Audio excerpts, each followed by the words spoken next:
Bom, então nessa aula a gente vai falar sobre funções, sequências e cardinalidade. É um bocadinho de coisa para a gente falar, então vamos lá ver se a gente vai rápido para dar tempo. Deixa eu só lembrar aqui, esses slides quando eles estão no formato ODP, se vocês abrirem aqui, ó, aparece tudo troncho, certo? Então não dá para olhar eles dessa forma. Você tem que clicar aqui do lado direito, aqui onde tem esses três pontinhos. Aí mandar abrir uma nova janela.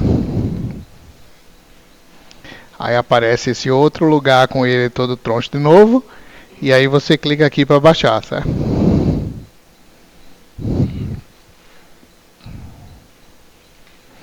Aí quando baixar, você pode abrir direto com o LibreOffice se você já tiver, ou salvar para abrir. Né? Se você não tiver o LibreOffice, você vai lá no site do LibreOffice e baixa o LibreOffice.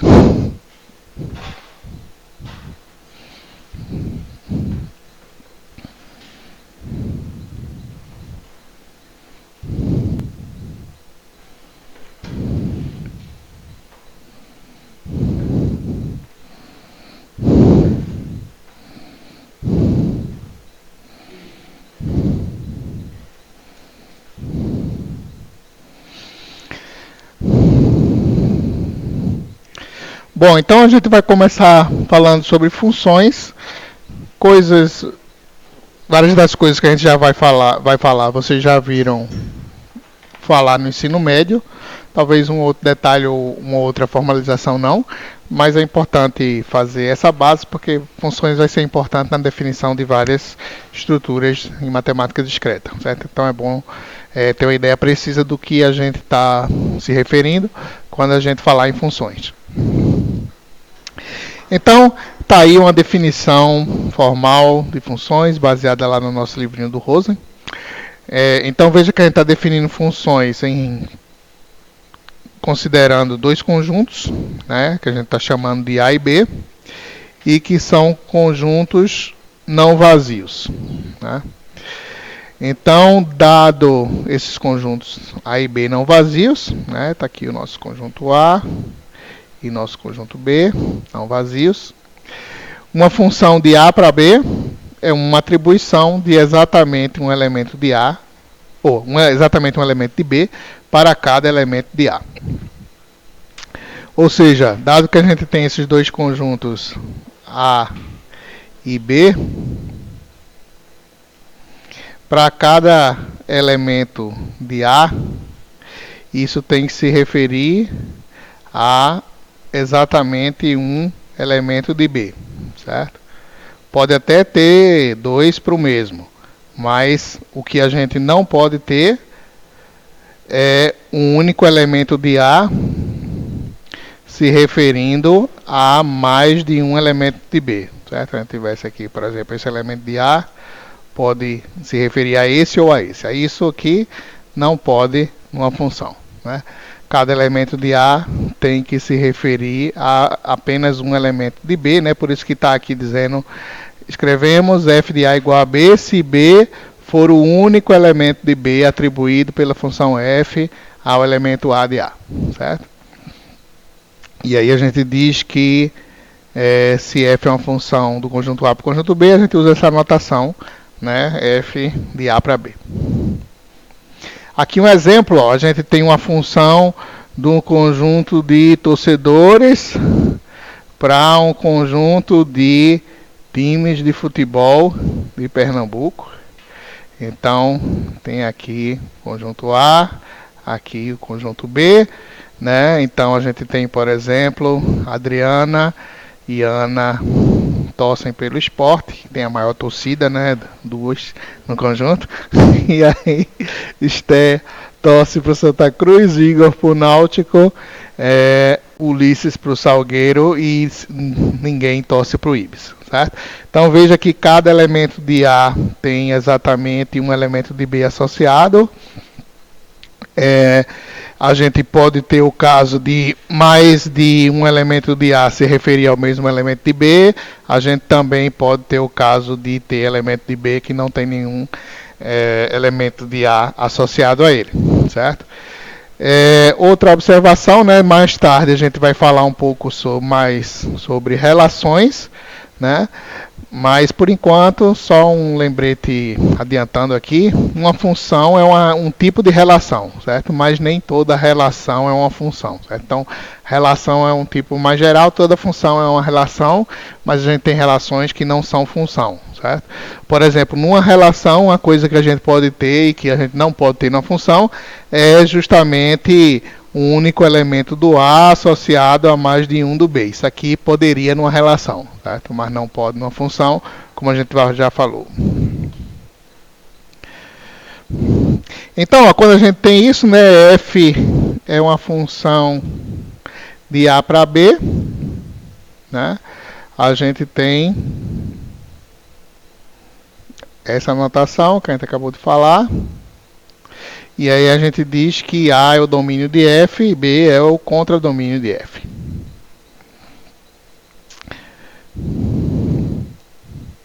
Aí quando a gente tem que o valor atribuído ao elemento Azinho de A é Bzinho em B, a gente diz que B é a imagem de A, né?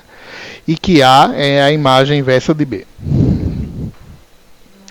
E aí a gente pode se referir também a respeito da imagem da função f, né, como está aqui a imagem de f. Então a imagem da função vai ser o conjunto com todas as imagens dos elementos de A. Certo? Note que isso não necessariamente é o contradomínio. Certo? Por exemplo, nesse exemplo anterior, deixa eu apagar aqui a tinta. Nesse exemplo anterior, a nossa imagem de f, né, considerando f essa função, ela não vai incluir o ibis, porque não tem nenhum associado a ele. Né?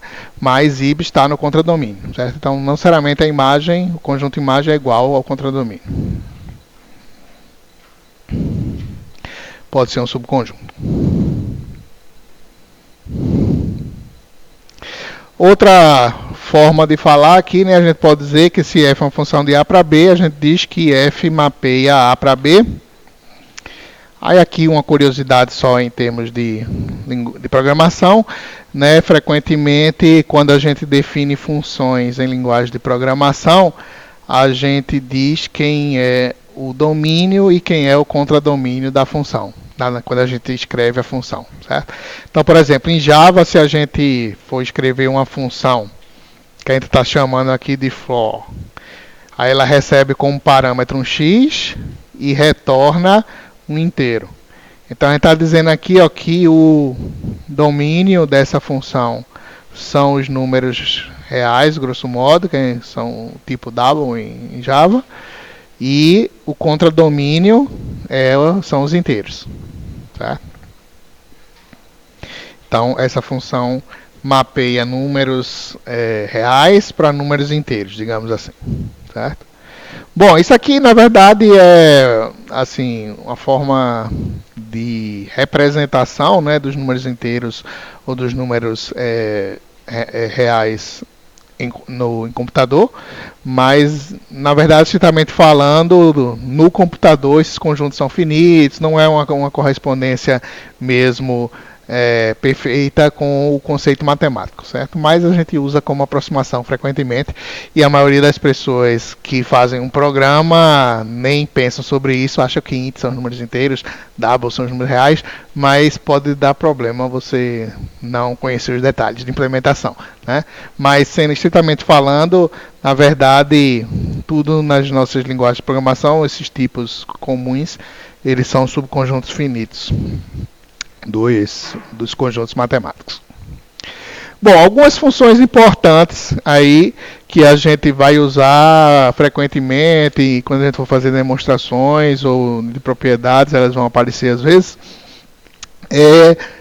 aparece aqui agora. Então a primeira função que a gente chama em português de chão, em inglês floor, certo? Eu sempre mantive o termo em inglês porque se vocês forem ler literatura em inglês aí fica mais fácil vocês encontrarem, né, do que a gente está falando em inglês. Então, a função chão determina para um número real x qual é o maior número inteiro que é menor ou igual a x, certo? É como se estivesse arredondando para baixo, digamos assim. Então a gente usa essa notação, né? Veja que é uma notação parecida com o módulo, mas tem a perninha assim para baixo, né? Como se fosse um colchete sem a parte de cima. Então isso aqui a gente está dizendo chão de x, ou seja, qual é o número inteiro que é o maior número inteiro menor ou igual a ele, né? Então aqui está um exemplo. Raiz de 2, chão, vai ser 1. Certo? Então, raiz de 2 é um número irracional, 1,41, 42, infinito. Mas se você pegar qual é o número inteiro maior que tem, que é menor do que isso, é 1. Certo? Aqui é a mesma coisa, 2,95, chão 2. Se você pegar um número inteiro e fizer o chão dele, vai ser, no caso aqui, vai ser o próprio número inteiro, né? Vai ser o próprio número inteiro. Note que é menor ou igual, né? Então vai poder ser igual, no caso dos inteiros. A função teto é a análoga, né? Sendo que agora seria o arredondar para cima, ou seja, qual é o menor número inteiro que é maior do que o x, que pode ser um real qualquer. Então a gente usa essa notação. Aqui é os mesmos exemplos, né? Chão de 2, raiz de 2 dá 2, né? Que é 1,41, né? O menor inteiro maior que ele vai ser 2. Aqui 2,95, aqui está errado, não era para ser 3, né? Aqui está errado, é para ser 3. Teto de 2,95 é 3. E teto de 43, que já é inteiro, é o próprio 43. Agora a gente precisa ter cuidado em relação aos números negativos, certo? Porque às vezes a gente pode ter uma ideia errada do que é a função. Então, por exemplo, deixa eu mostrar aqui para vocês. Só para fazer uma brincadeira. Vamos perguntar ao interpretador de Python o chão e fluir ceiling de algumas coisas.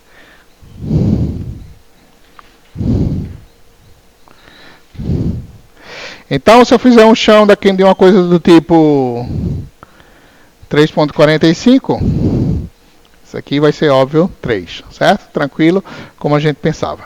Agora, se a gente fizesse chão de menos 3,45, vai dar quanto? Dá menos 4, certo? Porque lembre-se que é o inteiro que é menor que isso, o maior possível, certo? Então, não é o menos 3, porque o menos 3 é maior que o menos 3,45, né? Então, porque às vezes você pode ficar com a ideia de que não, é só cortar as casas decimais e pronto, né? Mas se o número for negativo, não é assim não, tá? A mesma coisa para o teto, né? Se você fizer o teto, tem dois. Eita, faltou um L, foi?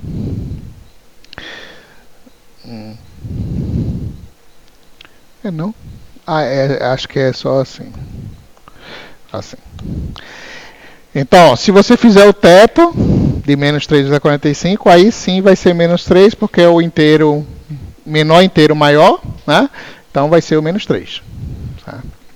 Então, cuidado aí nos números negativos e atenção às definições, né?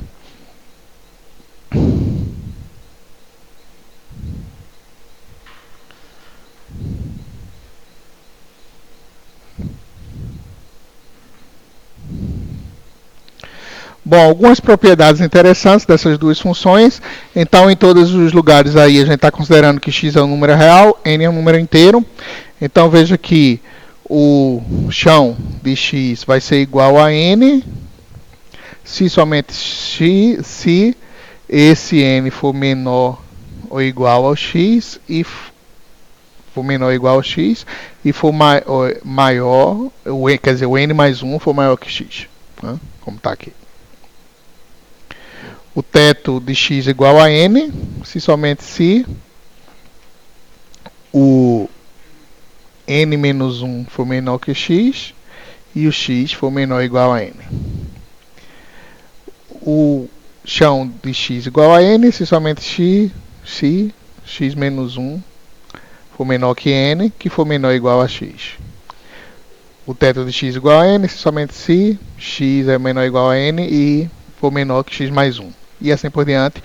Depois vocês olham com calma essas propriedades e pensam direitinho porque isso funciona. E isso é válido para qualquer caso, né? Lembrando que a gente sempre está considerando aqui que x é um número real. Como nos números inteiros é um subconjunto de números reais, pode ser inteiro também, né? Aqueles casos como a gente deu nos exemplos. E o n é o resultado do chão ou do teto. Então, por isso o n é um inteiro sempre aqui, certo? Nessas propriedades. Eu vou passar aqui. Bom, outra coisa básica que a gente vai falar hoje é sobre a construção de funções a partir de outras funções, né? Ou seja, combinando funções para formar outras.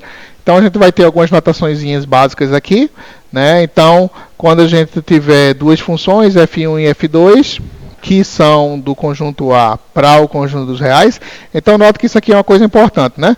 Note que nossa definição de função permite que os conjuntos A e B sejam quaisquer, né? E aqui a gente está restringindo que o nosso B é os números reais, né? Então isso aqui se aplica a quando o nosso conjunto B é um número real, né? Por que a gente está fazendo essa restrição aqui? Porque se a gente vai falar de soma e de multiplicação, isso em conjuntos quaisquer não faz sentido a menos que você diga o que é uma soma ou uma multiplicação nesse conjunto, né? E no conjunto dos números reais isso já está bem definido, você sabe do que é que a gente está falando, né? Por exemplo, se a gente pegar nosso primeiro exemplo aqui, né, não faria sentido a gente pensar, qual é o resultado de Esporte mais Santa Cruz? Isso não está definido, né? Então, por isso a gente está restringindo aqui a definição ao caso de que o B é o conjunto dos números reais, certo? Então, simplesmente aqui, notaçãozinha simples, né, para dizer, quando a gente fala de soma de funções, assim, f1 mais f2 de x, a gente está falando da soma das imagens f1 de x mais f2 de x, e a multiplicação nessa notação se refere à multiplicação aqui das imagens, certo? Um exemplo simples, só para reforçar, né, se a gente tem f1 como isso aqui, a gente está supondo aqui que é uma função de r para r, tá vendo? E f2 também, de r para r, sendo assim. Se a gente falar de f1 mais f2, a gente vai ter o x ao quadrado mais isso aqui, né? Ou seja, vai ficar assim, né? X ao quadrado mais... Isso é um mais, embora não pareça. Mais x menos x ao quadrado, que vai dar simplesmente x, né? Ou seja, isso aqui vai ser a função identidade, certo? Vai mapear x para o próprio x, né? E f1 vezes f2 vai ser x ao quadrado vezes isso aqui, né? X menos x ao quadrado.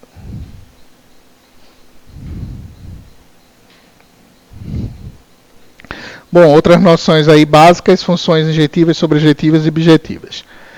Então, a gente vai poder caracterizar funções como injetivas ou injetoras, ou ainda, às vezes, a gente se refere a elas como 1 para 1, né?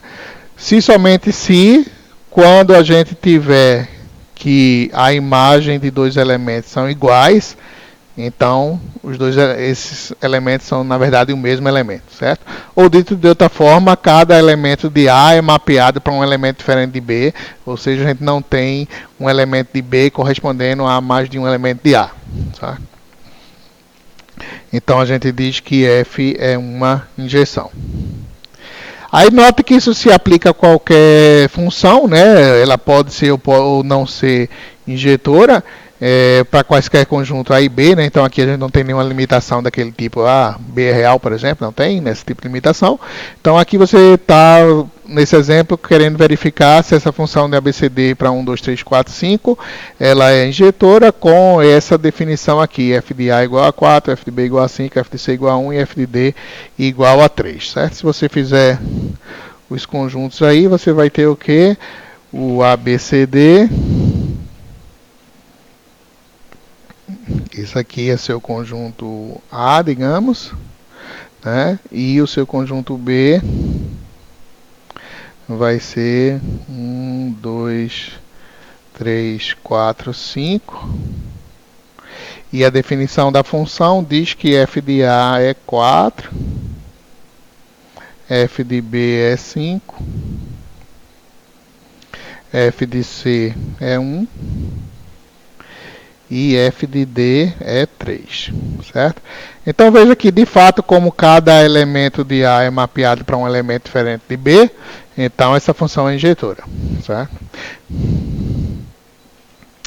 Aqui está o que eu acabei de fazer, né? E aí a gente vê que é injetora.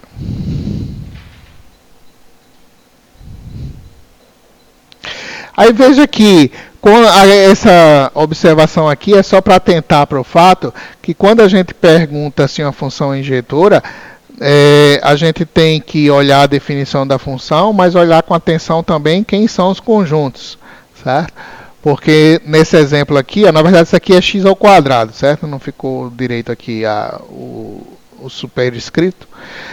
Mas o que está perguntando aqui é se a função f de x igual a x ao quadrado, se ela é injetora. Aí, mas para isso você precisa dizer quem são os conjuntos A e B, né?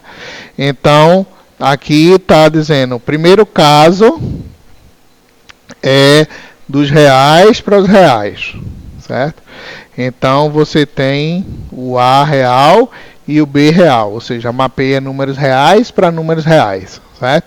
E aí, você vê claramente que ela não é injetora, né? Porque, por exemplo, sei lá, menos 3 e mais 3, ambos vão ser mapeados para 9, né?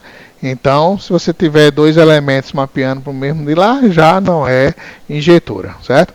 Mas a mesma função, só trocando os conjuntos, então aqui no segundo caso, do conjunto dos números naturais para o conjunto dos números naturais,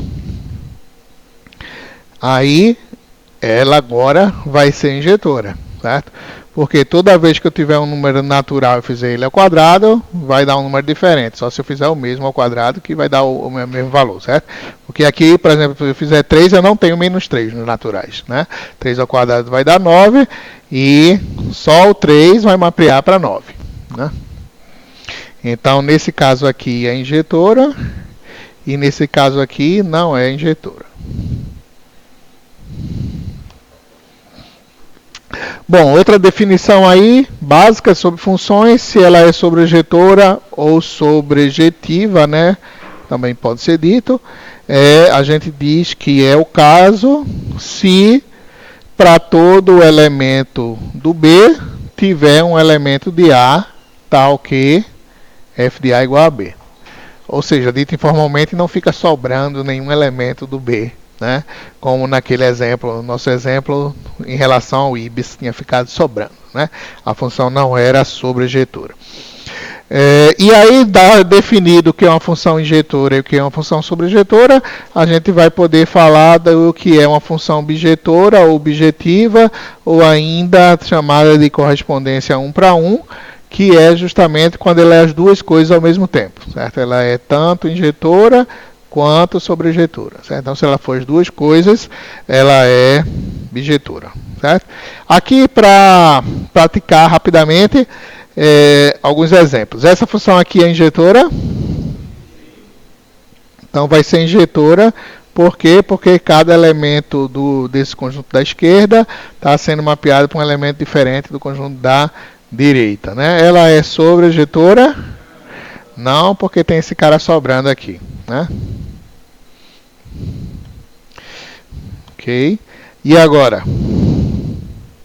Ela é injetora? Ela é injetora? Não, porque ó, esses dois caras aqui, por exemplo, estão sendo mapeados para o mesmo do lado direito. Ela é sobrejetora? Sim, porque não tem ninguém sobrando aqui, todo mundo tem pelo menos um elemento do conjunto da esquerda sendo mapeado para ele. Certo? Então veja que esses dois primeiros exemplos aqui, como não era injetora e sobrejetora ao mesmo tempo, obviamente elas não são bijetoras, né? Nenhuma das duas. Agora essa aí, ela é injetora. Cada um vai para um cara diferente, né? E ela é sobrejetora também, né? Injetora, sobrejetora, e então a gente tem bijetora. E agora, essa aí é o quê?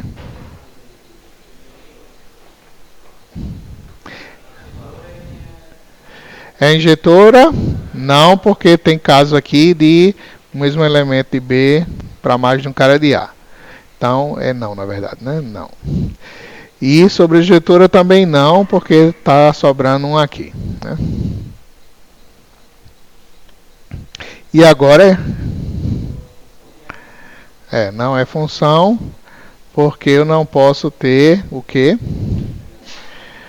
Um elemento do lado esquerdo sendo mapeado para mais de um do lado direito. Certo?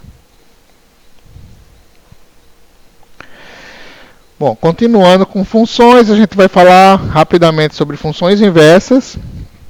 Então veja que uma função inversa a gente vai poder defini-la a partir de uma função que seja bijetiva, ou bijetora. Certo? Então isso aqui é uma restrição sobre a função, que a gente vai falar sobre a inversa dela. Então, se a gente tiver uma função que é bijetiva, de um conjunto A para o conjunto B, a gente vai dizer que a função inversa de f é a função que atribui cada elemento de B, pertencente a B, o elemento único em A, tal que f de A é igual a B. E aí a gente vai usar a notação f-1 para a função inversa, certo? Então, se f de A é igual a B, f-1 de B é igual a A. Por que a função tem que ser bijetora? Para a gente poder falar de inversa. O que aconteceria se ela não fosse injetora? Se ela não fosse injetora, a gente teria algo assim, ó, dois elementos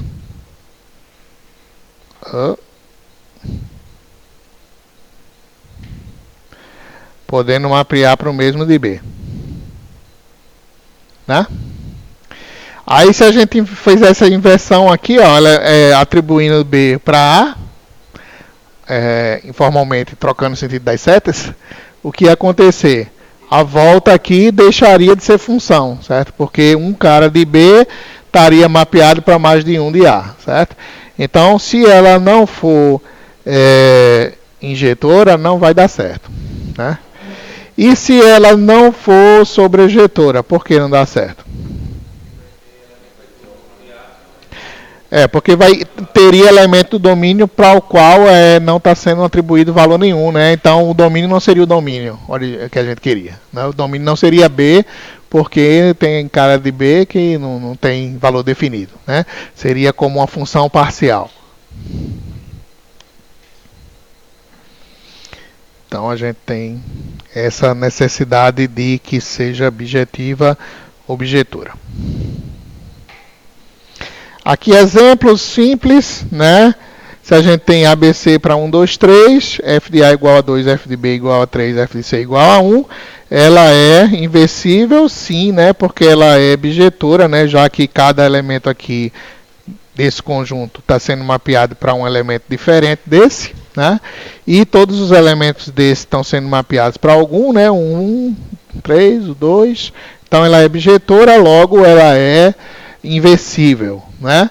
Aí se a gente for construir a função inversa, vai ser uma função desse conjunto aqui para esse, né? De tal maneira que a função inversa de cada um vai para o elemento que iria para ele na função original. Né? Então, por exemplo, se a gente chamar essa função, vou chamar aqui de g, só para ficar mais fácil de escrever.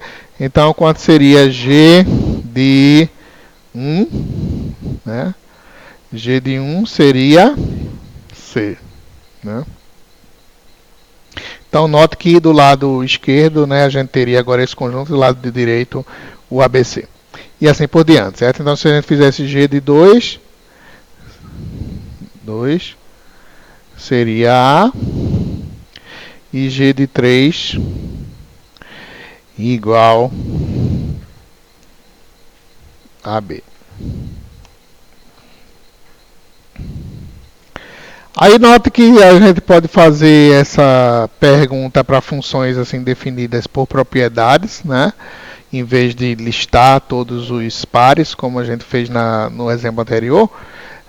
Nesse caso aqui, considerando que essa função é no conjunto dos números inteiros para o conjunto dos números inteiros, a pergunta é se ela é inversível e se sim, quem é a função inversa.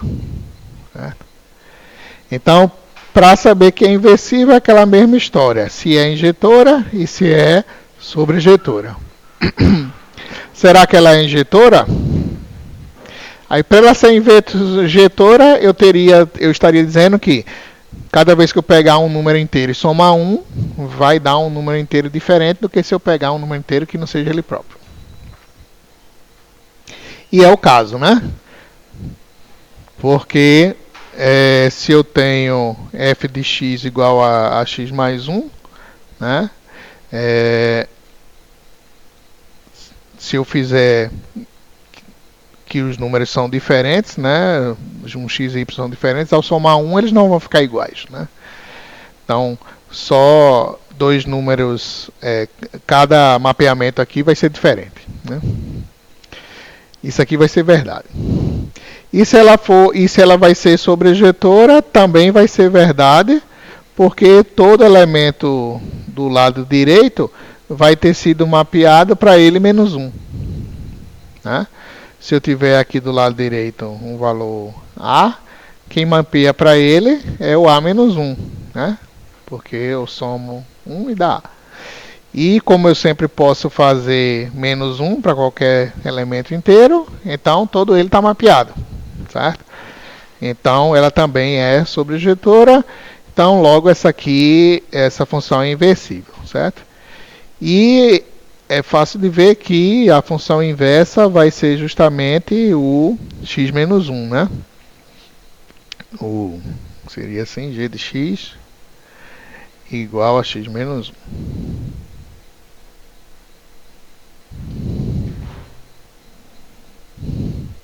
Aí essa outra função aqui, f de x igual a x ao quadrado, nos números reais, ela é inversível? Então é fácil ver que não, né? Porque como a gente já mencionou aí no exemplo anterior, ela nem sequer é injetora, né? Porque a gente tem mais de um elemento sendo mapeado para o mesmo elemento. Por exemplo, 3 menos 3, todos 2 dão 9. Né? Então, por aí a gente já vê que não é inversível e nem precisa mais pensar a respeito, certo? Se já não é injetora, então não é inversível. Se não é inversível, essa pergunta aqui não vem ao caso. Não existe f-1. Aí agora a gente está fazendo essa outra pergunta aqui. Se referindo, na verdade, talvez não seja claro o que queira dizer por isso, mas a ideia aqui era chamar dessa forma, R asterisco, dos números reais que são maiores ou iguais a 0. Certo? Ela é inversível, visto que é isso que a gente está querendo dizer com R asterisco. Então, aquela mesma história, né? Precisa ver se é injetora e se é sobreinjetora. Para ela ser injetora, significa que cada elemento de R asterisco tem que ser mapeado para um elemento diferente, né? Sendo eles diferentes. Né? E se a gente tiver dois números reais maiores ou igual a 0, eles ao quadrado vão ser diferentes se eles originalmente forem diferentes. Certo? Então, vai ser injetora. Vai ser sobreinjetora? Isso significaria dizer que todo cara do lado direito, que são os ao quadrado, ele está associado a alguém do lado esquerdo. associado a quem? A raiz quadrada dele, né? A raiz quadrada está definida para todo mundo desse conjunto. Considerando que são os maiores iguais a zero, tá. Né? Então ela é sobrejetura também. Então note que nesse caso ela é inversível, né? E a função inversa vai ser justamente o raiz quadrada de x, certo? Mas note que ela só é inversível considerando que os conjuntos são esses, certo? Se a gente considerasse, por exemplo, RR, aí a gente cairia no exemplo anterior, que não é inversível, né? Que foi justamente o slide anterior, a mesma função RR não é inversível. Se a gente considerar os reais maiores ou igual a zero, ela é inversível, certo? Bom, outro operador aí importante em funções, para construir novas funções a partir de funções, é a composição. Né? No caso da composição, a gente está considerando que a gente tem uma função f que vai de um conjunto, aqui no caso a gente está definindo primeiro a g, né? Então vou fazer assim nessa mesma ordem. A gente tem uma função g que é de um conjunto A para um conjunto B. E a gente tem uma função f que vai de um conjunto B para o conjunto C. A gente tem três conjuntos envolvidos aí, duas funções. Certo? Aí nota que o que vai ser essencial é que o contradomínio do G seja o mesmo conjunto do domínio de F. Certo? Porque ao compor F bolinha G, o que a gente vai fazer é aplicar primeiro G e esse resultado aplicar F. Certo? Então, quando a gente aplicar G primeiro a um elemento, então veja que a gente vai aplicar elementos do conjunto A, que é o domínio do G. Aí isso vai me dar um elemento do contradomínio dele. Aí, como é igual, eu vou poder aplicar F a esse resultado. E aí vai me dar um elemento do contradomínio de F, que é o conjunto do conjunto C. Certo? Então a gente vai precisar ter esse mesmo conjunto aqui, né, entre o contradomínio de G e o domínio de F, para que a gente possa fazer a composição, certo? Então, veja que se não for o caso, aí não vai ser possível fazer a composição, certo? Se aqui a gente tivesse um outro conjunto diferente, né, do B, aí poderia não estar definida a composição, certo? E note que a composição, ao contrário do que a gente tinha na soma e na multiplicação, ela não vai ser comutativa, né? Tipicamente. Então, veja que F bolinha G pode ser diferente que G bolinha F, mesmo ambas estando definidas, certo? Então, aqui está supondo o seguinte, que G é uma função em A dessa forma. Lembre-se que quando a gente fala função em A somente, sem dizer os dois conjuntos, a gente está assumindo que o domínio e o contradomínio é o mesmo conjunto, certo? Então, quando a gente fala função em A apenas, a gente está dizendo que é uma função de A para A, certo? Então, aqui ele diz que G é uma função em A, e A é ABC, tal que a gente tem isso aqui, G de A igual a B, G de B igual a C e G de C igual a A. E F é uma função aí não mais em A, mas de A para B, onde B é 1, 2, 3, tal que F de A igual a 3, F de B igual a 2 e F de C igual a 1, certo? Então, nota que a gente tem isso aqui, né? G é uma função de A para A. F é uma função de A para B, como está dizendo aí, certo? Então, se a gente quiser fazer F bolinha G, lembre-se aqui da definição do slide anterior, justamente F bolinha G, a gente aplica primeiro o G e ao resultado aplica o F. Então, ó, se a gente aplicar G, a gente vai partir do elemento de A, obter outro elemento de A, aí a gente pode aplicar o F a partir desse elemento e obter um elemento de B, certo? Então, FOG vai ser o quê? Vai ser primeiro aplicar o G aos elementos de A, né? Então, em relação ao A, a gente vai fazer G de A igual a B, aí depois aplicar o F. F de B igual a 2. Então, vai dar, se a gente fizer assim, ó, F bolinha G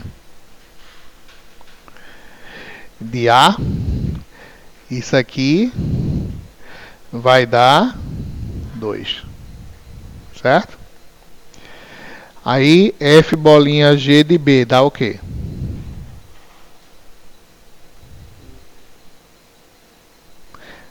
Aí é só fazer o G primeiro, né? Cadê? G de B dá C, F de C dá 1. Então é 1, certo? E F bolinha G de... Quem é que está faltando? C, né? Então G de C dá A, F de A dá 3. Então isso dá 3, certo? Então esse foi o F bolinha G. Se a gente quiser fazer o G bolinha F, o que vai acontecer? A gente teria que aplicar primeiro o F, ou seja, seria sobre os elementos de A, né? E ao resultado disso, que são elementos de B, aplicar G, certo? Só que isso não é possível, né? Porque G é definido de A para A, certo? Então, na verdade, esse G bolinha F aqui, para essas funções, não está definido, certo? Bom, quando F e G são todas duas sobre os mesmos conjuntos, aí a gente vai poder fazer em qualquer F bolinha G ou G bolinha F, né? Então, note que se a gente fizer nesse exemplo aqui, né? O que é que vai acontecer? F bolinha G é aplicar primeiro G, né? Ou seja, a gente faria um 3x mais 2. Aí o resultado disso viria como x aqui em F. Ó, primeiro G, depois F. Então a gente faria 2 vezes isso mais 3. Certo? Aí a gente pode operar aqui, né? Aí ficaria 6x, né?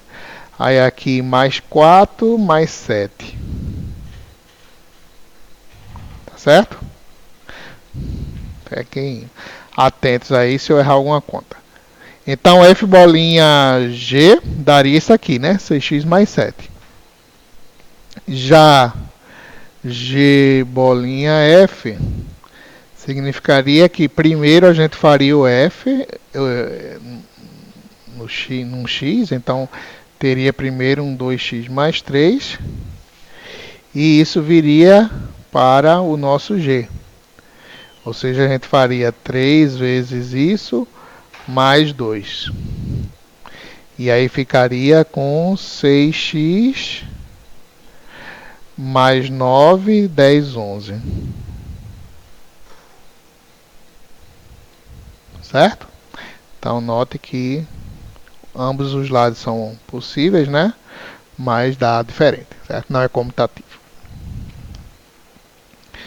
Bom, continuando aqui os elementos básicos de hoje, sequências e somatórios. A gente vai começar definindo sequências que são usados para representar listas ordenadas, né? Uma estrutura discreta básica que vocês têm em computação, né? Vocês vão ver lá listas em Python, por exemplo, na disciplina de programação, né? Então, uma sequência é simplesmente uma representação de uma lista de elementos, certo? Então, a gente chama os elementos da lista dos termos, né, dessa sequência, né? E as sequências podem ser infinitas. Então aqui a gente está mostrando, fazendo uma sequência 1, 3, 9, 27, 81, taranã, e aí a gente está dando uma regrinha de formação aqui. Na verdade a gente está fazendo 3 elevado a n, querendo dizer que o enésimo elemento da sequência, que a gente está contando a partir da posição 0, é 3 elevado a ele. Certo? Então aqui, ó, o elemento 0 da sequência é 3 elevado a 0, que dá 1. O elemento 1 da sequência é 3 elevado a 1, que dá 3, e assim por diante. Né? Uma sequência infinita nesse caso. Então, ó, note que quando a gente tem uma sequência, a gente pode fazer justamente isso que eu anotei aqui embaixo, dizendo que esse é o elemento 0 da sequência, esse é o elemento 1, esse é o elemento 2. Né? Se a gente começar a contar ela do 0, às vezes a gente começa a contar ela do 1, dizendo que esse é o primeiro elemento da sequência, esse é o segundo, esse é o terceiro. Certo?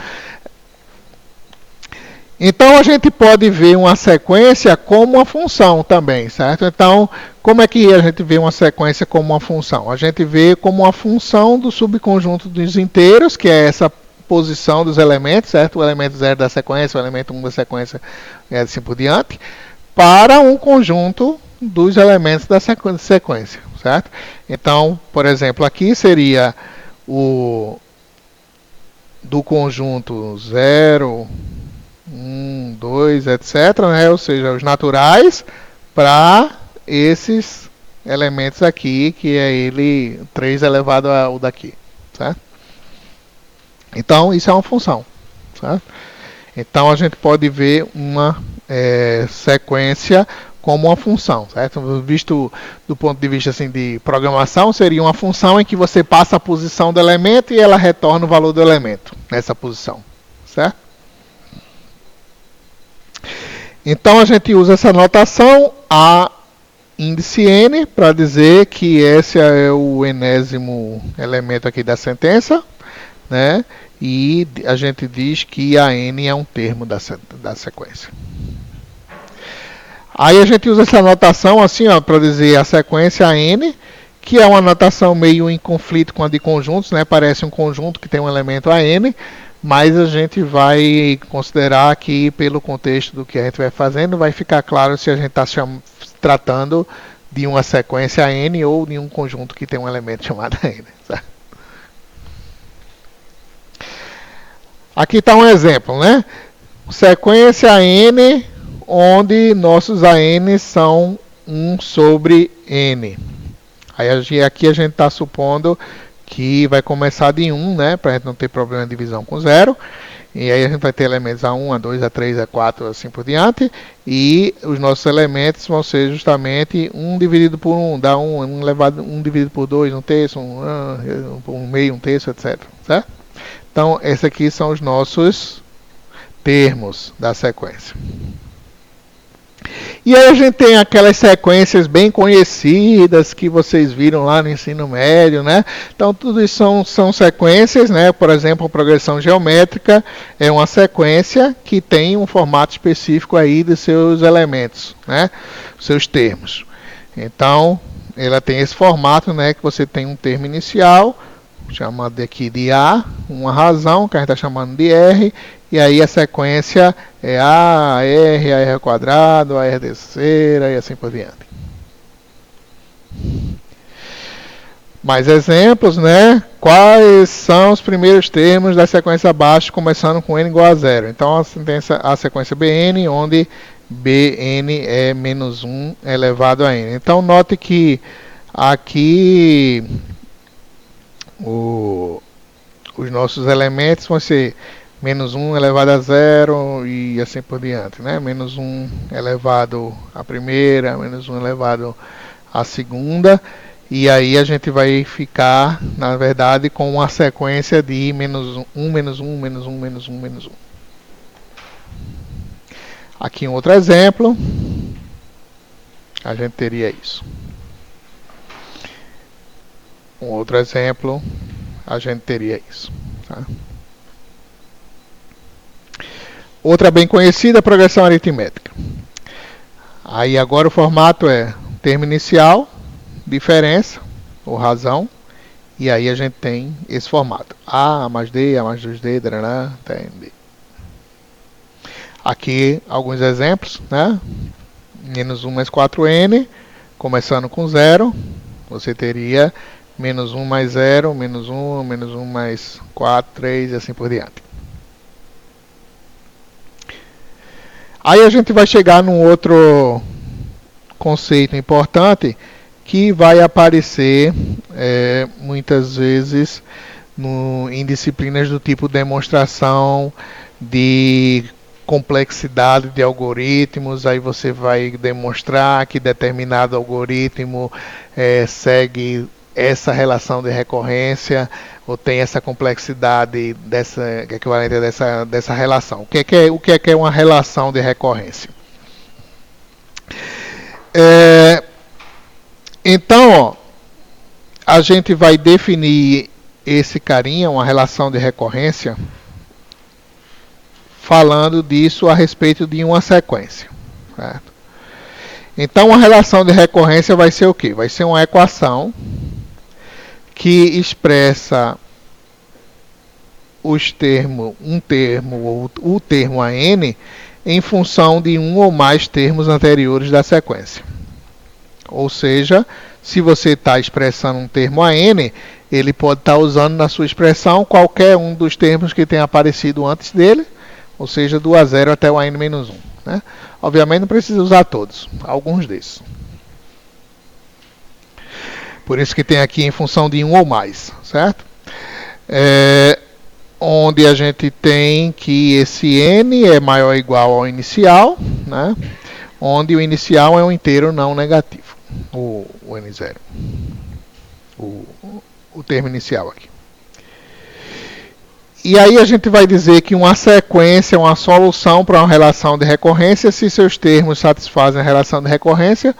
Ou seja, se você apresentar lá os termos e eles satisfazem a relação, eles são a solução dessa relação. A gente vai ver os exemplos daqui a pouco.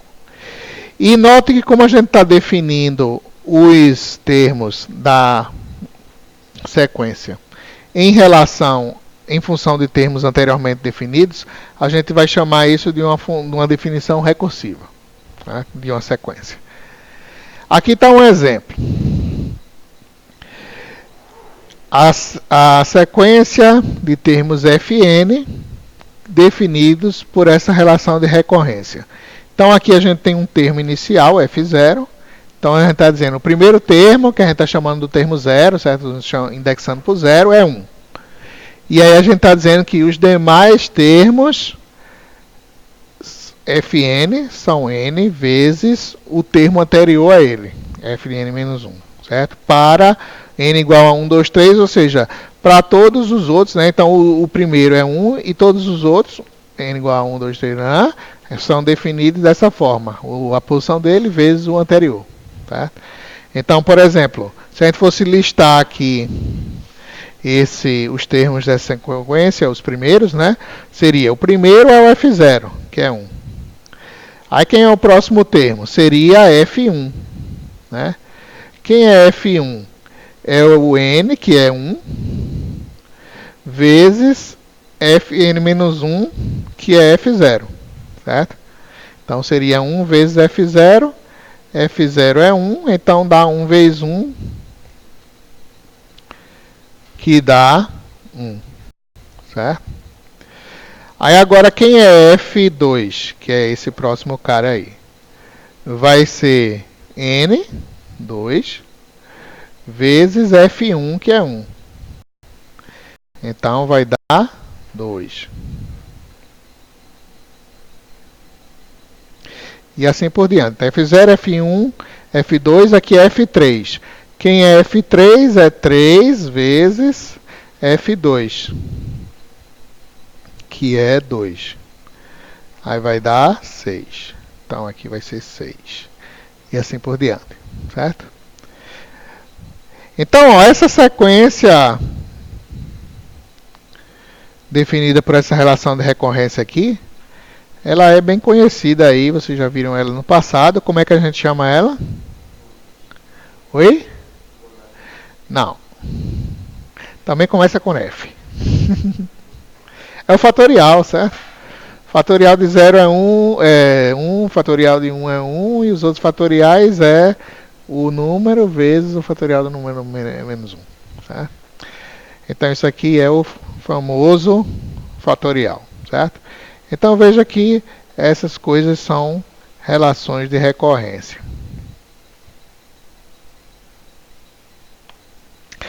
Aí agora sim, aqui é um outro exemplo que é o Fibonacci, certo? Que também é outra relação de recorrência, sendo que no Fibonacci a gente tem dois termos iniciais aqui, que é o F0 e o F1, e os demais são definidos pela relação de recorrência, em que ele é a soma dos dois anteriores, tá? Para o n a partir do 2. Tá? Então se a gente for listar, aí vai ser f de 0 é 0, f de 1 é 1, e aí, f de 2 vai ser a soma desses dois anteriores, que é 1 mais 0, dá 1. Né? Aí o próximo vai ser esse 1 mais 1, que dá 2. Né? E assim por diante. Né? Aí nota que aqui ele está dizendo, encontre os termos da sequência para n igual a 2, 3 até 6. Então isso aqui ele está dizendo 2, 3, 4, 5, 6. Então você viria essa lista aqui, né? Então nota que isso aqui é o 0, 1, 2, 3. Então o 2 a gente já tem é 1, o 3 a gente já tem é 2, né? Aí o 4 seria 3 mais 1, 4. 4, 6, 10, né? Então isso seria o 4, o 5 e o 6. Então a gente tá o F2 0, 1, 2 é esse aqui, 2, F3 é 2, F4 é 4, F5 é 6 e F6 é 10, certo? Então esse aqui é o 10º termo da sequência, ela começando em 0. Né? Agora, para algumas relações de recorrência, é possível encontrar uma fórmula explícita para ela, que a gente chama de fórmula fechada, que define os termos de maneira que a gente tem os mesmos termos que satisfazem ela, mas a definição não é recursiva. Tá? Ou seja, não precisa fazer referência a valores anteriores. Tá? Então, aqui está um exemplo. Aqui em cima a gente tem a definição recursiva. Então, a definição recursiva aqui é o primeiro termo da sequência, a 0 é 2. Para os demais, é o anterior mais 3. Certo? Então, isso aqui vai dar, por exemplo, primeiro termo 2, o 0, né? Aí o próximo vai ser 3 mais 2, 5. Aí o próximo, 3 mais 5, 8, né? Aí o próximo, 8 mais 3, e assim por diante. Aí aqui está dizendo que isso aqui corresponde a essa fórmula fechada. O que ele está dizendo aqui? A n igual a 2n mais 3n. Então a 0 seria 2 mais 3 vezes 0, que dá 2. A 1, 2 mais 3, que dá 5. A 2, 2 mais 6, que dá 8. A 3, 2 mais 9, que dá 11. Tá? Aí essa fórmula fechada aqui vai gerar uma sequência idêntica a essa relação de recorrência. Certo? Logo, essa fórmula fechada resolve, né, essa relação de recorrência. Certo? Aí, então, você pode pensar em como é que alguém consegue descobrir, a partir de uma definição recursiva desse tipo, uma fórmula fechada para ela. Certo? Então, assim, não vai ter uma receita que sempre funciona e tal, mas, assim, pode ter alguns métodos que às vezes consegue encontrar, né? Você vai ver mais detalhes sobre isso no livro. E assim, tipicamente uma forma também que é bastante ocorre bastante, né? É essa velha conjectura mais demonstração, ou seja, grosso modo a pessoa fica quebrando a cabeça com aquilo ali e consegue identificar padrões que parece que isso aqui dá certo. Mas aí depois tem que demonstrar, certo? Então o que a gente fez aqui, por exemplo, não é uma demonstração, a gente só testou os valores e deu certo. Mas como essa sequência aí é infinita, a gente não consegue demonstrar testando, porque não vai conseguir testar todos os valores que são infinitos, certo? Mas a gente mesmo assim consegue demonstrar como, aí a gente vai falar isso numa aula mais para frente, quando a gente falar na técnica de indução matemática, que permite a gente demonstrar propriedades sobre conjuntos infinitos enumeráveis. Certo? E aí a gente vai ver, por exemplo, que a gente consegue provar isso aqui. Certo? Então, tipicamente é isso, a metodologia, conjectura mais demonstração, e aí, às vezes, as duas coisas são difíceis, né? Assim, você ter a ideia do que parece ser a forma fechada e depois você conseguir demonstrar. Às vezes, o mais difícil é você conseguir a conjectura, às vezes é a demonstração, né? E aí depende do problema e do que for a coisa, né? Às vezes você não consegue nem uma coisa nem outra, né? Bom, aí aqui está um exemplo, né, de chegar na conjectura. Parece um exemplo simples, né? Então, a ideia aqui é você observar o jeitão das coisas, né, e tentar identificar o padrão das coisas. Então, a ideia daquele mesmo exemplo lá é que você vai desenvolver essa sequência aqui, né, a partir da definição dela, e aí você vai ver no primeiro termo, depois do zero, né, dá isso aqui. Aí o segundo termo, aqui é a definição, né? Aí você vê que isso aqui é igual a isso. Aí o terceiro termo, definição, aí você vê, isso aqui é igual a isso. E aí está parecendo que é essa expressão justamente aqui, 2 mais 3 vezes n. Né? Quando você vê aqui, 2 mais 3 vezes a posição. 2 mais 3 vezes a posição, como você gosta. Aí o jeitão parece ser isso aqui, certo? Então, se você tiver chegado numa conjectura desse tipo, aí você, na primeira coisa, você pode testar com alguns valores, tá, e ver que está dando certo, e você parece que é uma boa impressão, e aí depois você precisa provar de fato, né?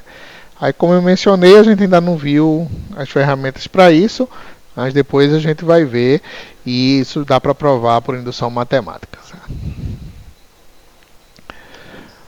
Outra coisa básica aí de hoje, somatórios. Né? Então, quando a gente tiver termos de uma sequência, a n, a gente pode expressar a soma desses termos, ou seja, somando todo mundo aqui, colocando um maisinho entre eles, usando essa notação, né, com o somatório e um índice que vai do primeiro termo até o késimo termo dos aí. Né? Então, isso pode se escrever assim, pode se escrever assim, ou pode se escrever assim, é tudo notação equivalente, né, para dizer isso aqui em relação a essa sequência. Certo?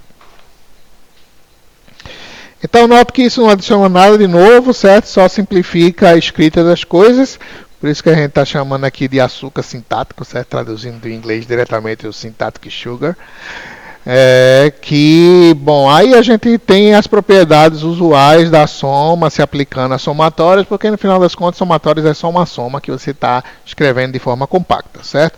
Então, se você tem esse somatório aqui, por exemplo, note que isso aqui é um bocado de somatórios. Primeiramente, isso aqui, por exemplo, você pode separar, né, os termos, esses termos aqui desses termos aqui, né, e fazer assim, né, somatório de j igual a 1 n de AXJ. Você pode separar isso, por exemplo, em dois somatórios, né? Você só está rearrumando os termos que aparecem. Tipo assim, né?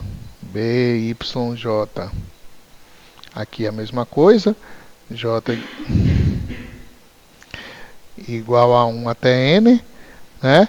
E aí, como todos os termos que esse somatório apresenta é A vezes alguma coisa, isso aqui é uma constante, A vezes o xi, né? Então você pode botar o A em evidência e escrever esse lado aqui assim e escrever esse lado aqui colocando o B em evidência, certo? Já que o A e o B é um termo constante que não depende aqui do termo da sequência, certo? Aí às vezes a gente tem somas infinitas, certo? E uma coisa interessante é que, bom, embora a quantidade de termos seja infinitos, pode ser que o resultado do somatório seja finito, certo? Então, mas aí muitas vezes isso aí a gente vai precisar de cálculo para demonstrar, né? E aí, como nossa disciplina é de matemática discreta, a gente não vai entrar muito nessas coisas, né? Mas nesse exemplo aqui, por exemplo, a gente consegue demonstrar, mas a gente vai precisar da noção de limite, que já vem lá do cálculo, né? Que essa soma infinita aqui dos termos x elevado a n, onde n vai de 0 até infinito, então a gente tem infinitos termos, né?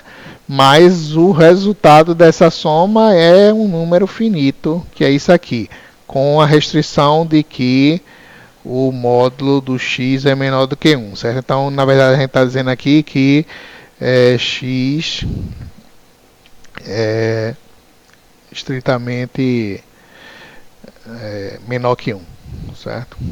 Entre 0 e 1.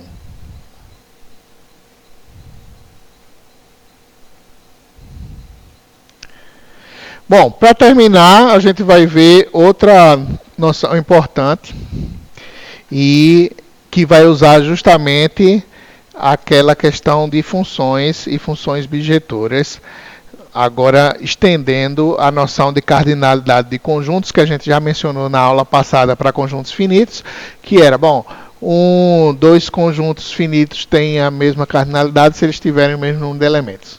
Uma definição que a gente viu na aula passada, mas acontece que a gente também pode comparar a cardinalidade de conjuntos infinitos.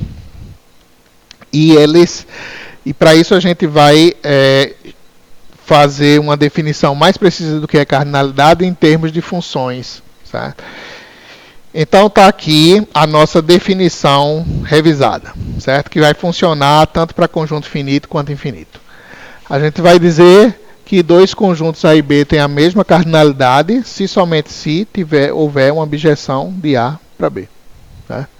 Ou seja, se a gente conseguir criar uma função objetiva de A para B, esses dois conjuntos têm a mesma cardinalidade, certo? Com essa definição, a gente vai poder falar de cardinalidade ou de mesma cardinalidade de conjuntos infinitos. Verificar se eles têm a mesma cardinalidade ou não, certo? Aí o interessante é que quando a gente tem conjuntos infinitos, a gente chega a resultados que não são tão óbvios à primeira vista, certo? Então, por exemplo, a gente consegue demonstrar, usando essa definição, que o conjunto dos números inteiros pares tem a mesma cardinalidade que o conjunto dos números inteiros, certo? Então, pode parecer estranho porque você tem aquela ideia de se tem a mesma cardinalidade, tem o mesmo número de elementos, então os inteiros pares parecia que tinha metade dos números inteiros. Mas lembre-se que ambos são infinitos, né? E aí a gente vai usar a definição formal aqui de mesma cardinalidade, que é, se a gente conseguir encontrar uma objeção entre os dois conjuntos, eles têm a mesma cardinalidade, certo? E aqui, de fato, a gente consegue encontrar uma objeção entre o conjunto dos números inteiros pares e o conjunto dos números inteiros, certo? Então aqui a gente está justamente dizendo isso aqui, ó, que A gente fazendo dessa forma, a gente tem uma função bijetora entre esses dois conjuntos. Aí tem um exemplo famoso nessa linha aí, que é o Grande Hotel de Hilbert, que ele usou para assim, ilustrar que esses dois conjuntos têm o mesmo tamanho, que era assim, suponha que você tem um hotel e esse hotel tem infinitos andares. Aí você tá com o hotel lotado. Se você chegar um hóspede, como é que você acomoda ele? Se o hotel está lotado. Aí é simples, como o hotel tem infinitos andares, você manda esse cara que está no primeiro andar passar para o segundo, que está no segundo passar para o terceiro, e assim por diante, vai subindo, e esse cara entra no andar de baixo. Aí quando chegar o próximo, você manda todo mundo subir um e entra embaixo. Né? E aí você sempre consegue acomodar todo mundo. Tá? Bom, outra definição aqui importante é sobre quando a cardinalidade é menor ou igual. Certo? Então, se a gente tiver uma função injetora de A para B, então a gente tem que a cardinalidade de A é menor ou igual que a cardinalidade de B. Tá? Nota que se a função for bijetora, ela é injetora, mas isso aqui também é verdade. Certo?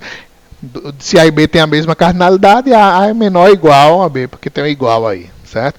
Mas se a gente já conseguir determinar a injeção, a gente sabe que a cardinalidade é menor ou igual, certo?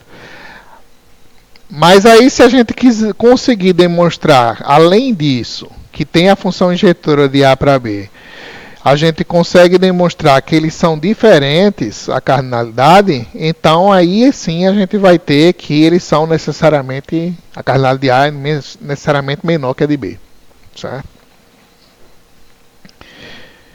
Isso vale também para conjuntos infinitos. Então, se a gente conseguir demonstrar uma injeção de A para B e que a cardinalidade deles são diferentes, então a gente vai conseguir demonstrar que, por exemplo, que esse infinito do lado de cá é menor do que o infinito do lado de cá estritamente.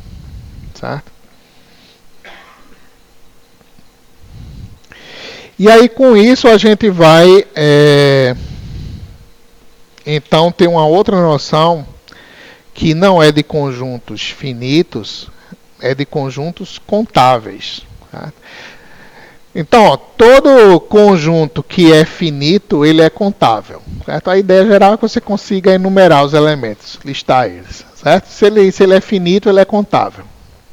Só que tem conjuntos infinitos que também são contáveis. Quais são os conjuntos que são contáveis, na verdade? São ou que são finitos, ou que tem a mesma cardinalidade dos inteiros positivos. Tá? Porque ter essa ideia de ter a mesma cardinalidade dos inteiros positivos é que a gente consegue listar os elementos dizendo esse é o primeiro, esse é o segundo, esse é o terceiro, e isso são os inteiros positivos, ou seja, a gente consegue determinar uma sequência dos elementos. Certo? Mas note que os inteiros todos tem o mesmo tamanho dos inteiros positivos. Certo? Então, os inteiros, todos os inteiros, têm a mesma cardinalidade dos inteiros positivos, porque a gente consegue fazer objeção. Certo? Aí, se o conjunto não for contável, então ele é incontável. Certo? Essa é a definição de incontável, né? A mesma história que a gente fez para infinito. Era infinito quando não é finito. A gente tinha definido antes que era finito. Aqui a gente definiu que é contável, é incontável quando não for contável. E aí, quando a gente tem um conjunto que é infinito e é contável, como por exemplo os inteiros positivos, os inteiros negativos, qualquer coisa do tipo, a gente vai chamar esse tamanho de infinito, né, o mesmo tamanho do conjunto dos inteiros positivos, quanto à cardinalidade, de Aleph 0. Aleph é a primeira letra do alfabeto grego, hebraico. Ou Aleph null. Certo? Então aí é o que está mostrando aí, cardinalidade de S igual a Aleph 0. Aí alguns resultados importantes. Primeiro, que os números racionais são contáveis, certo? Então, pode parecer difícil, né, de estabelecer, mas tem uma forma bastante elegante de fazer, que é criar uma lista, digamos assim, em que, por exemplo, na primeira linha você bota 1 sobre tudo, aí depois 2 sobre tudo, coisa do tipo, certo? Aí vocês veem, deixar para vocês verem no livro, mas é bem tranquilo de entender. Então, por incrível que pareça, os racionais também têm o mesmo tamanho dos inteiros, certo? Já os reais não são contáveis, certo? E aí é possível verificar isso por um argumento por contradição, certo? Naqueles estilos de prova que a gente falou lá na primeira aula, isso aqui é uma prova por contradição, certo? Aí o que acontece? Se um conjunto for contável, os subconjuntos dele também vai ser contável, certo? Você consegue enumerar o conjunto inteiro, você consegue enumerar uma parte dele, formalmente falando. Então, a ideia por contradição é o seguinte: a gente vai considerar somente os reais no intervalo de 0 a 1. Certo?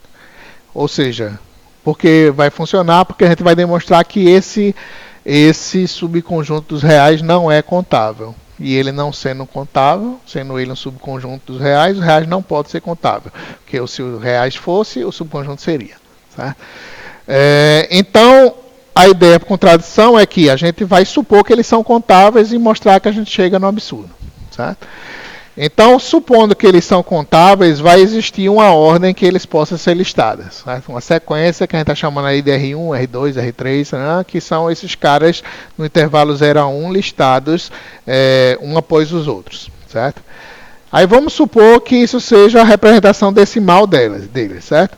Então o primeiro cara é esse cara aqui, 0 ponto, porque a gente está no intervalo de 0 a 1, certo? Então 0 ponto, D11, D12, D13, D14, a gente está chamando aqui linha e coluna do dígito, certo? Lembrando que essas listas são infinitas, certo? Pode ter número irracional aí também, não tem problema. Mas que estão listados aí numa ordem, e eles são desse intervalo de 0 a 1. Aí agora você vai fazer o seguinte, ó, pronto, agora eu tenho todos os meus números reais do intervalo 0 a 1 listados, numa sequência aqui, R1, R2, R3, e agora eu vou fazer o seguinte, eu vou construir um número que está nesse intervalo e que não pode estar na lista que você me deu, que tem todos os elementos entre 0 e 1. Tá? Aí, por que ele não está? Porque eu vou construir ele assim, ó, ele vai ser um 0 ponto, sendo que eu vou fazer assim, vou construir ele baseado no seguinte, os dígitos DI dele, ou seja, D0, o primeiro dígito, segundo, terceiro, né, vão ser o seguinte, vai ser 7 se na diagonal, a diagonal I for diferente de 7. E vai ser 6 se na diagonal for 7, certo? Aí o que é que vai acontecer? O que vai acontecer os números, digamos assim, da diagonal dele vai ser diferente de qualquer um número da sua lista, certo? Logo ele não está na lista porque ele não é igual a nenhum número da lista, tá? E ele está necessariamente entre 0 e 1, porque ele só é 0 ponto coisas com 7 e 6 variando, tá? Então, esse número tem que estar na lista, porque ele está dentro do intervalo, mas ele não pode estar na lista porque ele é diferente de todos os números da lista por construção. Tá? Então, o que está errado? O que está errado é a hipótese inicial, que é que essa lista contém todos os números. Então, não pode existir uma lista que tem todos os números. Então, esse subconjunto não é numerável. Em um subconjunto não sendo numerável, o conjunto do qual ele é subconjunto também não é inumerável. Tá? Logo, os reais não são contáveis. Pronto, aí hoje a gente termina por aqui. Na próxima aula vejo os assuntos. E tem uma atazinha para assinar aqui também, né? Assine antes de ir.